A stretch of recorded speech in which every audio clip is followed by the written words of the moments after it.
Of course, MAVA couldn't ignore what was happening in its own backyard. Last year, the Swiss Confederation reported that 1/3 of all species and half of habitats in Switzerland are threatened. Among many efforts, MAVA has taken specific actions to protect rivers, promote sustainable agriculture, and create awareness in the Swiss canton of Vaud, which is where MAVA's headquarters had been located. To facilitate the conversation with our next guest, I'll be switching to French. Bonjour. Alors, Jérôme, on peut commencer avec toi. Afin de renforcer la conservation de la nature dans le canton de Vaud, vous avez accompagné la plateforme Nature Vaudoise. Nous avons la stratégie biodiversité suisse mise en place depuis 2012. Alors, pouvez-vous nous expliquer en quelques mots comment la plateforme y contribue? Alors, la plateforme y contribue dans un premier temps en réunissant tous les acteurs de la conservation de la nature du canton de Vaud. Donc, c'est de nouveau une de ces coalitions d'acteurs dont on a déjà parlé un petit peu. Et cette coalition d'acteurs s'est alignée stratégiquement sur la stratégie biodiversité suisse. Donc, en fait, tous ces acteurs alignent leur action sur des revitalisations de cours d'eau, des revitalisations de milieux naturels, de l'éducation à l'environnement, tout ça avec le soutien de la Fondation. D'accord. Et alors, quels ont été ces impacts depuis sa mise en place, alors, la plateforme? Les impacts sur le terrain, dans un premier temps, c'est des revitalisations de rivières, comme vous l'avez évoqué. C'est 10 km de cours d'eau qui ont été revitalisés. C'est des aménagements de milieux aquatiques, plus d'une centaine qui ont été créés. Et puis une multitude d'autres projets, 500 haies et bosquets qui ont été plantés. Une multitude d'actions sur le terrain. Mais je dirais que le résultat principal, c'est vraiment cette coalition de gens qui ont pris l'habitude, depuis maintenant 6 ou 7 ans, de travailler ensemble. D'accord. Alors, vous pouvez voir maintenant une photo des membres de la plateforme Nature Vaudoise dont François là fait partie. François, bienvenue. Comment le financement de la MAVA a-t-il aidé à obtenir plus de financement du gouvernement? Oui, ça a un gros impact chez nous parce qu'en Suisse, on a la chance d'avoir des politiques publiques avec pas mal de moyens quand même en faveur de la biodiversité. Mais certaines de ces politiques sont conditionnées à une mise de fonds propres de la part de la collectivité locale ou du propriétaire, 10 à 30%. Et dans nos régions de montagne, on n'a pas beaucoup de capacité financière dans beaucoup de régions. Et donc, les actions ne se faisaient pas. Et grâce à la MAVA, on a pu se substituer, offrir les fonds propres aux collectivités locales. Donc, elles ont pu accéder à ces programmes de biodiversité en forêt, de renaturation de cours d'eau. Donc là, il y a vraiment une démultiplication des impacts. Alors, Sophie, nous savons qu'une grande partie de l'économie suisse dépend du tourisme. Sur votre site internet, vous partagez que la préservation de forêts augmente la biodiversité et attire de plus en plus d'activités touristiques. Mais alors, comment combinez-vous la conservation de la nature sans que l'une nuise à l'autre?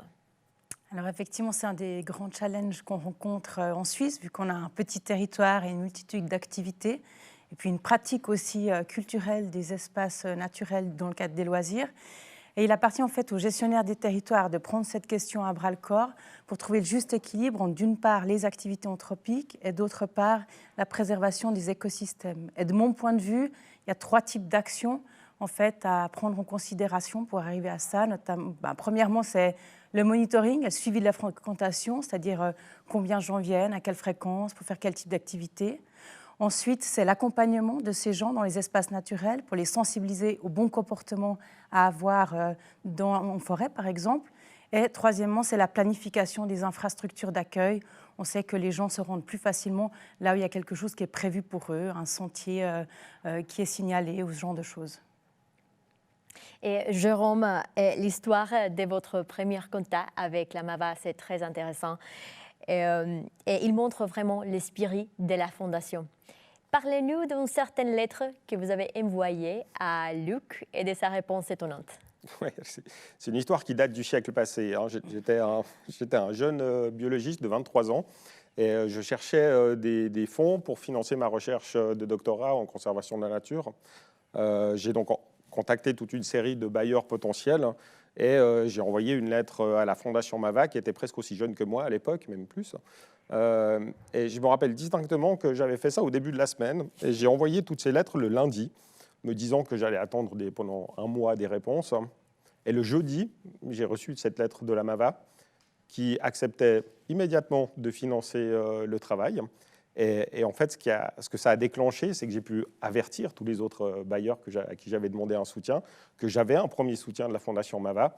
Et cette réputation de la Mava, je crois qu'elle était déjà là, en tout cas la réputation de Luc était déjà là. Et en fait, tous les financements se sont déclenchés automatiquement derrière. Et ça, voilà, c'était pour moi le début d'une carrière, en fait. Donc, ce qui était impressionnant, c'est que pendant tout mon travail, hein, Luc s'interrogeait régulièrement sur l'avancée du travail, qu'est-ce qui se passait. Et j'ai toujours trouvé ça surprenant, considérant qu'il y avait probablement une montagne de projets qui devaient suivre, à l'époque plus ou moins seul. Très amusant de savoir ça, vraiment.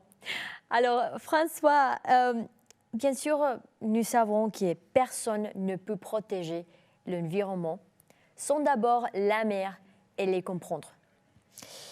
Dites-nous en plus sur la façon dont la plateforme Nature Vaudoise sensibilise les populations et les autres acteurs de vos territoires d'intervention.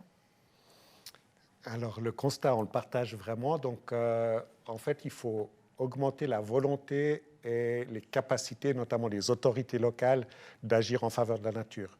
On a 4 domaines de possibilités pour ça.